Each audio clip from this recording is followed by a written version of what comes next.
বাচ্চারা এটা অনেক পুরনো কথা। একটা কাক একটা বট গাছে থাকতো।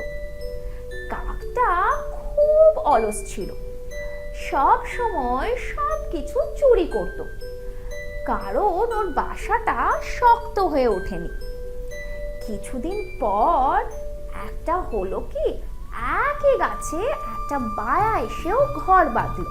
বায়া দূরে কোথাও থেকে একটা পাতলা নলখাগড়া এনে তার তীক্ষ্ণ সূক্ষ্ম ঠোঁট দিয়ে ছিঁড়ে ফেলতো এবং সাবধানে বাসা বুনতো।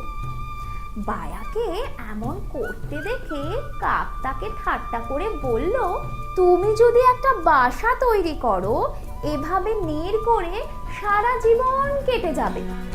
কাকের কথা শুনে বায়া বলল, ভাই, আমার মা আমাকে অধ্যাবসায় ও পরিশ্রম করে কাজ করতে শিখিয়েছে।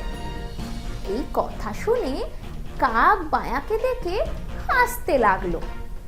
বায়া কাকের কথা উপেক্ষা করে নিজের কাজ করতে লাগলো।